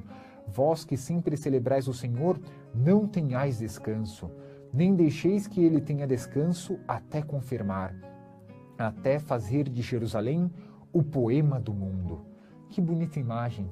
Os profetas estão anunciando, vai chegar a salvação, até que Jerusalém se transforme no poema do mundo. E de fato esse poema foi escrito, esse poema foi cantado quando em Jerusalém nosso Cristo operou a redenção.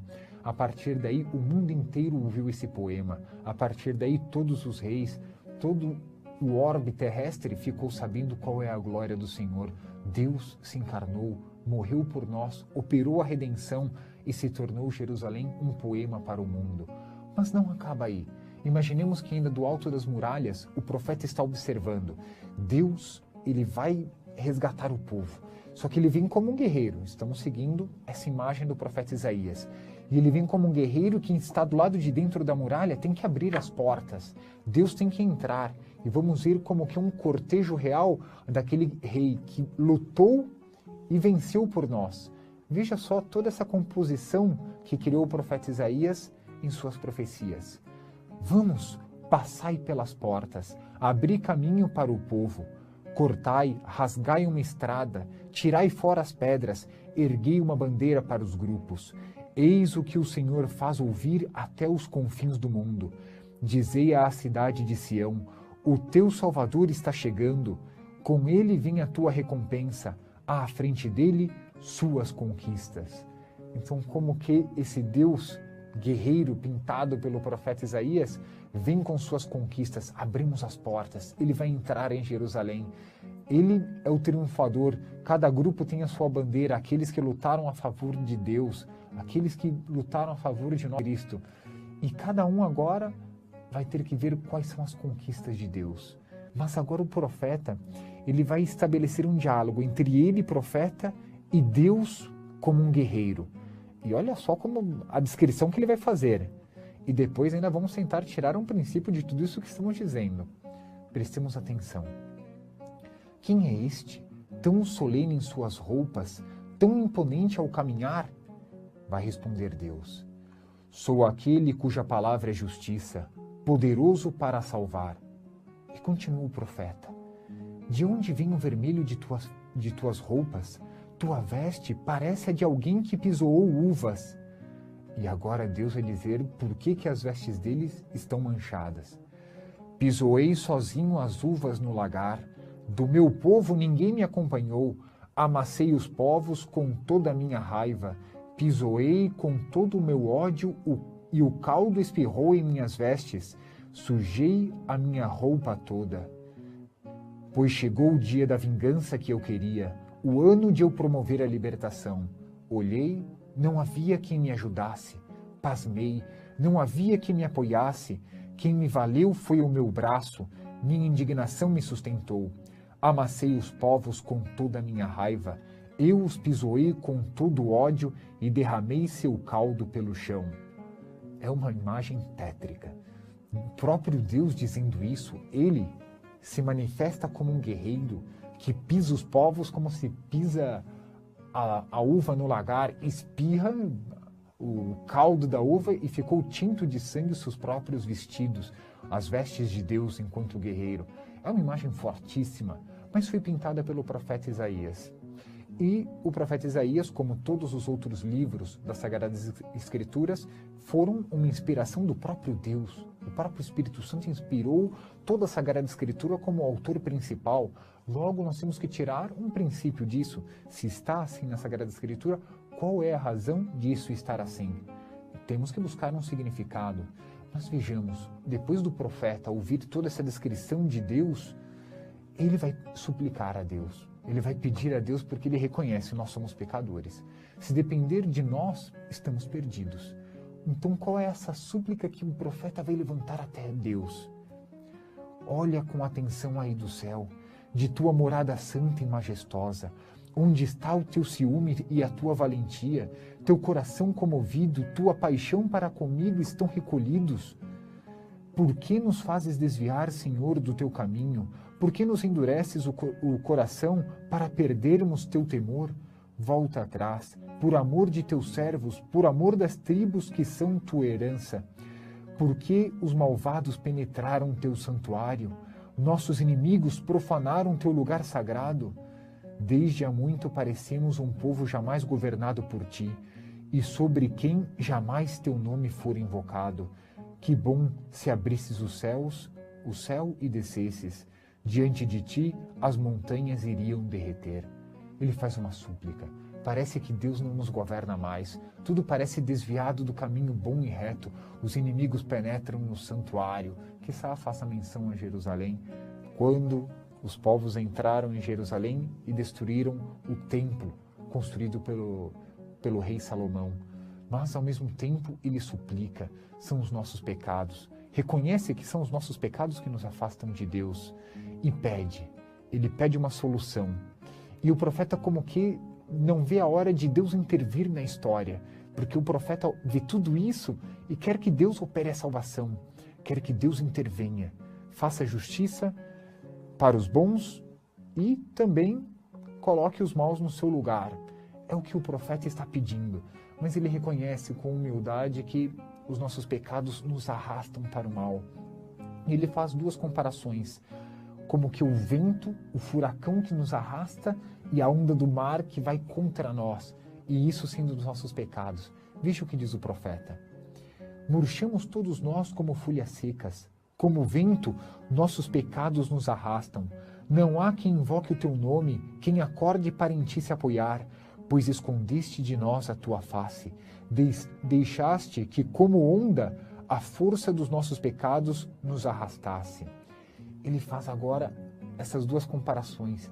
Talvez já tenhamos visto, pelo menos em vídeo, ou até tenhamos presenciado, sentindo em nós mesmos um vento tão forte que nos arrastasse pelo lado contrário que nós queríamos ir, ou estando no mar, uma onda nos arrastasse e não conseguimos nadar no sentido contrário. Esse vento, essa onda, são comparados com os nossos pecados, que nos levam até para o lado oposto que nós queremos ir. Senhor, ajudai-nos. É o que diz o profeta Isaías. E qual é a conclusão que nós podemos tirar de toda essa luta espiritual que o profeta pintou nesse Deus como um guerreiro? Também nós podemos imaginar-nos como um guerreiro, mas nós, sim.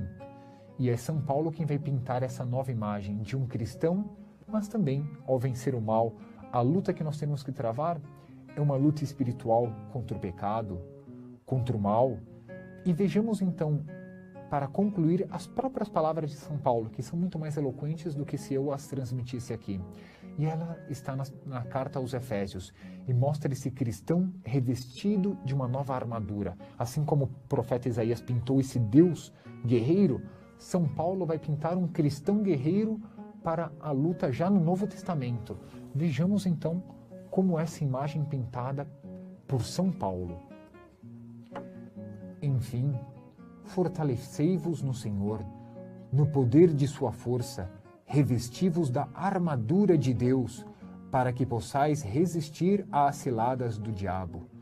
Pois a nossa luta não é contra o sangue e a carne, mas contra os principados, as potestades, os dominadores deste mundo tenebroso, os espíritos malignos espalhados pelo espaço.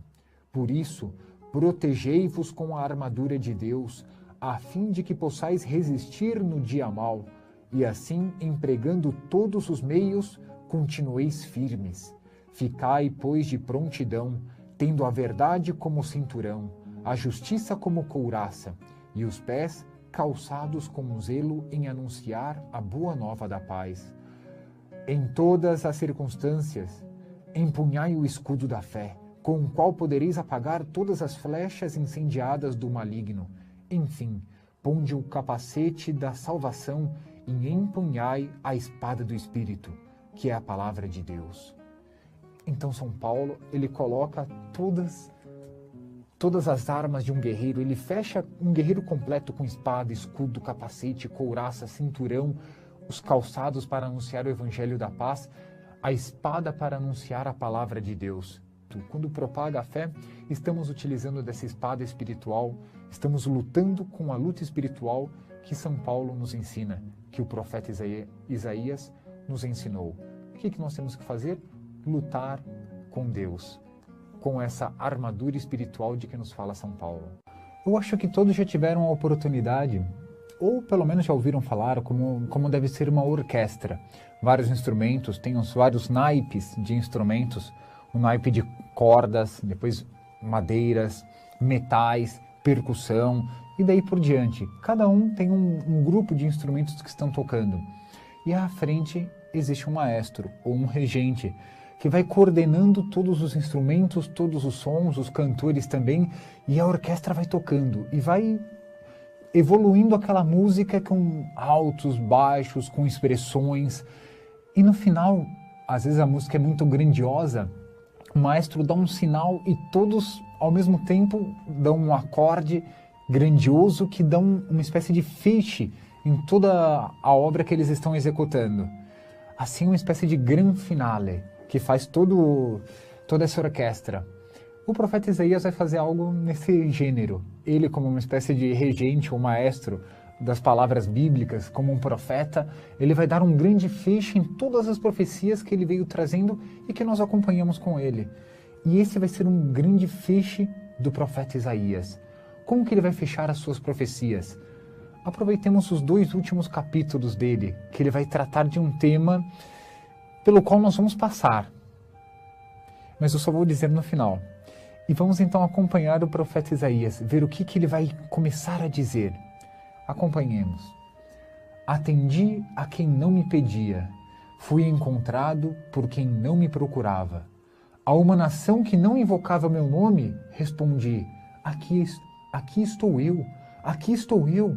Eu estava todo dia abrindo os braços para um povo rebelde, que ia por um caminho nada bom, seguindo suas próprias ideias. Que bonito isso, a imagem de que Deus está buscando. Deus está dizendo, eu estou aqui, mas ninguém busca nosso Senhor, ou Deus, aqui no caso do profeta Isaías. As pessoas estão se desviando, estão indo por um caminho mau, e Deus está como que de braços abertos, e ninguém corre para os braços de Deus. É o que está dizendo o profeta.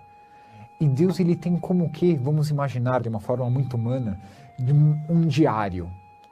O diário da nossa vida nas mãos de Deus. Só que tem um porém. Quem escreve esse diário somos nós. Nós é que temos a obrigação de, cada dia de nossa vida, escrever uma página desse diário. E Deus conhece tudo que nós fazemos. E o que vai dizer Deus para aqueles que não andam bem? Está bem gravado diante de mim.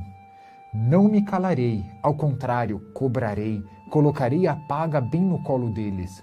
O vosso pecado e o pecado dos vossos pais são os mesmos, diz o Senhor. Eles queimaram sacrifícios nas montanhas, insultaram-me em cima dos morros, pois vou cobrar no colo deles seu velho pecado. É o que ele vai estar dizendo, tudo que nós fazemos está diante de Deus.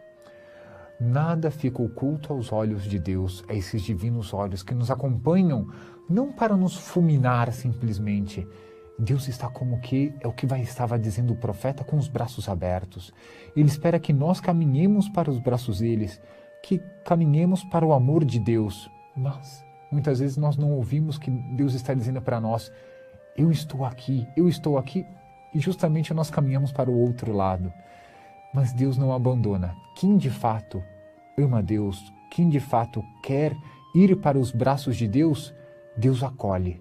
E é o que ele vai dizer, Deus nunca vai destruir tudo, sendo que alguns, ao menos um grupo, um núcleo, o resto, como dizia o profeta Isaías, esteja fiel a ele. E olha o que ele vai dizer a respeito desses que são fiéis a Deus.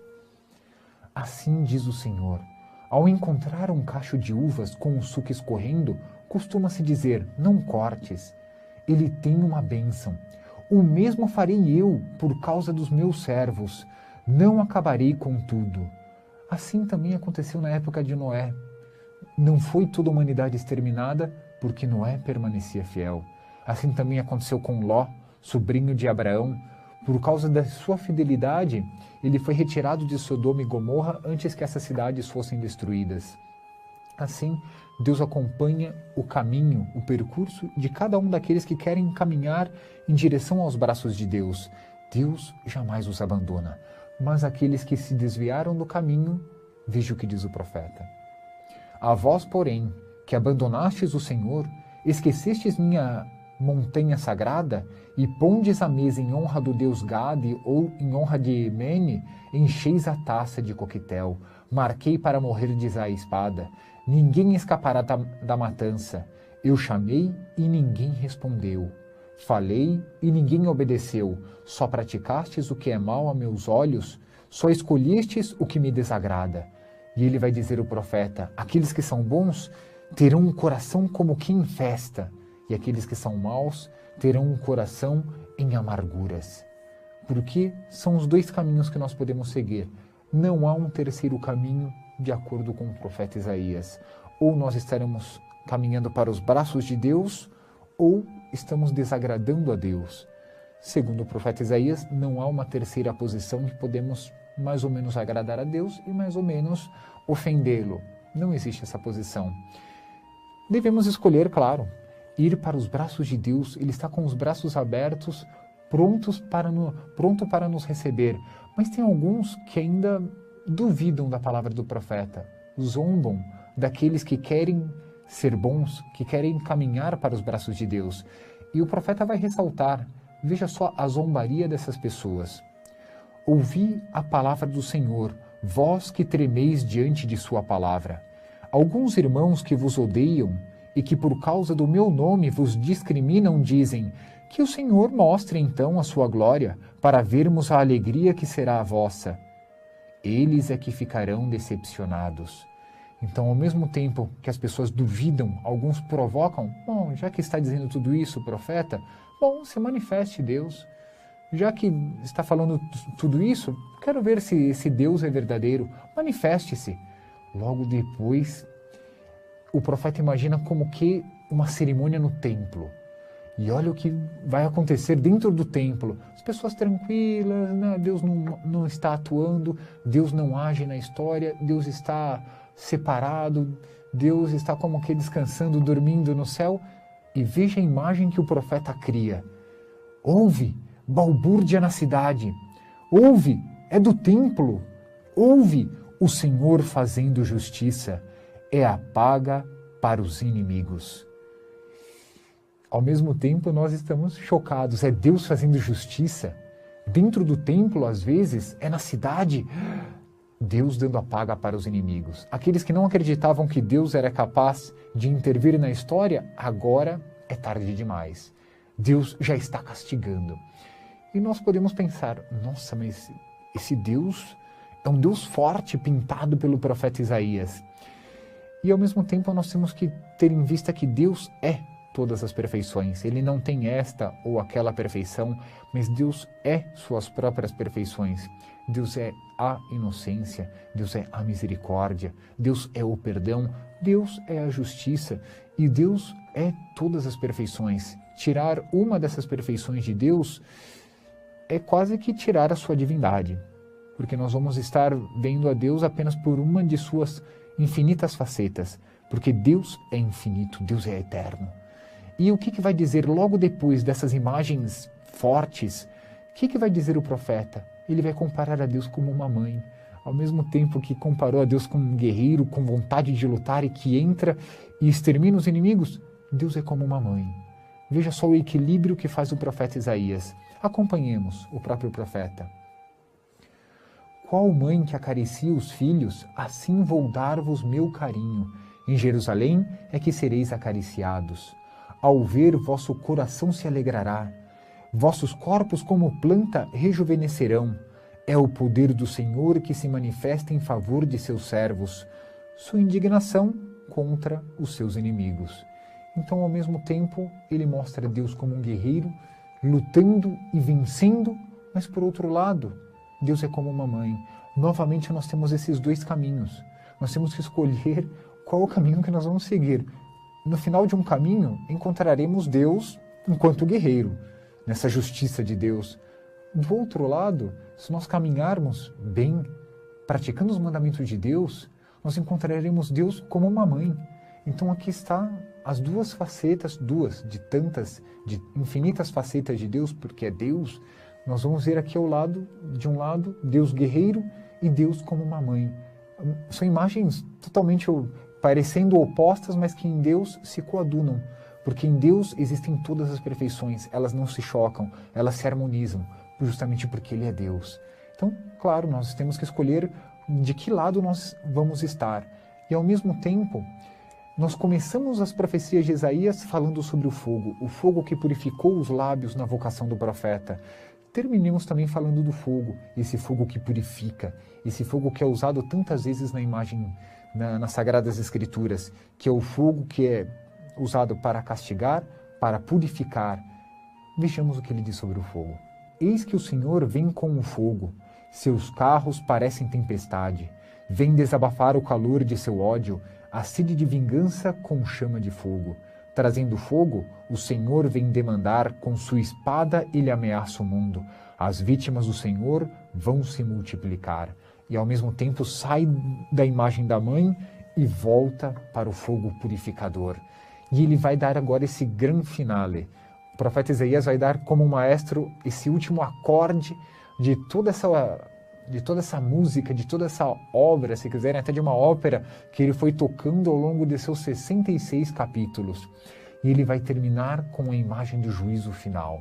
Claro que ele não tinha a ideia acabada como nós temos hoje, depois do Novo Testamento, depois de todas as revelações dadas por nosso Cristo, que é o ápice de toda a revelação da Sagrada Escritura. Mas ele vai dizer algo que vai nos já revelar um pouco do que será o juízo final. E eu vou ler alguns trechos, bem curtos, aliás. Conheço suas práticas e ideias. Venho reunir todos os povos e línguas e virão admirar a minha glória. E mais adiante ele vai dizer, da mesma forma como os novos céus e a nova terra que vou criar, eles estarão de pé na minha presença, oráculo do Senhor. Assim também há de permanecer a vossa descendência, o vosso nome. Então, por um lado, ele vai chamar todos os povos, é o juízo final. Ao mesmo tempo, é a evangelização que foi pelo mundo inteiro, convocando, chamando, clamando para que todos adorassem o Deus verdadeiro.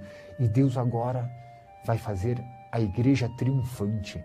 Aqui, a igreja triunfante, de fato, vai se expandir. É a glória dos céus. Nós estaremos na presença de Deus. Isso, novamente, por um lado, para aqueles que quiseram ir para os braços de Deus, que estavam abertos para receber todos aqueles que quisessem caminhar no caminho que leva a Deus, nosso Senhor, estavam os braços abertos. Então, para esses, a igreja triunfante, a glória nos céus. Por outro lado, vai terminar o livro do profeta Isaías. Depois, quando saírem, hão de ver os cadáveres daqueles que se rebelaram contra mim, pois o verme que os corrói jamais morre, e o fogo que os consome jamais se apaga, coisa asquerosa para toda a carne. Então, vimos os dois caminhos que existem para a humanidade e para cada um de nós individualmente. Ou a glória de Deus que está como uma mãe de braços abertos para nos receber, ou encontraremos um Deus guerreiro pronto a dar um castigo eterno. O juízo final, colocando em palavras muito corriqueiras nossas, é uma espécie de grande acerto de contas de Deus com a humanidade. Todos aqueles que o serviram, todos aqueles que lutaram contra ele, que o ofenderam, tudo estará claro, porque nós, na verdade, já teremos sido julgados, teremos o nosso juízo particular, no qual já vamos receber um prêmio eterno, ou céu ou inferno. Mas, ao mesmo tempo, terá um juízo final, onde toda a humanidade ficará sabendo dos planos de Deus no seu conjunto, e ela, dentro dos planos de Deus, e tudo aquilo que foram ou aceitando, ou recusando, ou tramando, ou tentando vencer a Deus, mas vão ver no final que Deus é o grande vencedor da história. Qual é a conclusão que nós podemos chegar de tudo isso que vimos do profeta Isaías, especialmente desta última parte, deste acerto de contas da história, que esses são esses dois caminhos que nós podemos escolher, ou o amor ou o ódio? Qual é essa conclusão? Pensemos um pouco e recordemos do diário, desse diário que é a nossa vida que está nas mãos de Deus. Que lado que eu vou estar? Afinal de contas, é isso que nos interessa. Eu vou estar do lado do amor, vamos encontrar a Deus como uma mãe pronta a nos receber, ou o ódio, como um guerreiro a nos exterminar? De que lado eu vou estar de Deus, afinal de contas? Bem, esse diário está nas mãos de Deus, esse diário que é a nossa vida. No entanto, quem está preenchendo esse diário a cada dia somos nós. A cada dia nós escrevemos uma página desse diário, de uma forma muito humana, claro que eu estou fazendo aqui, mas escrevemos uma página desse diário e entregamos para Deus. E se nós fizermos um exame de consciência, vamos ver, nossa, quanta coisa eu já entreguei para nosso Cristo, quantas páginas que tem cada coisa que eu queria até queimar essas páginas. E agora? De que lado eu vou estar? Pois bem, é o que Deus está nos convidando agora, é o que o profeta Isaías está tentando, como um profeta, aquele que recebe uma mensagem de Deus, está tentando abrir os nossos olhos. Ele está dizendo, a partir de hoje, a partir de agora, não deixe para amanhã, a partir de já, comece a escrever bem essas páginas. Entregue a cada dia uma página melhor para o nosso Cristo, para Deus, porque no final ele vai ler esta confissão, aquela oração, esta boa atitude, os mandamentos praticados, e a partir de já passemos a escrever bem esse diário, porque no fim, garanto, encontraremos no final dessa estrada que nós estamos trilhando, Deus enquanto uma mãe acariciando-nos como se fôssemos filhinhos.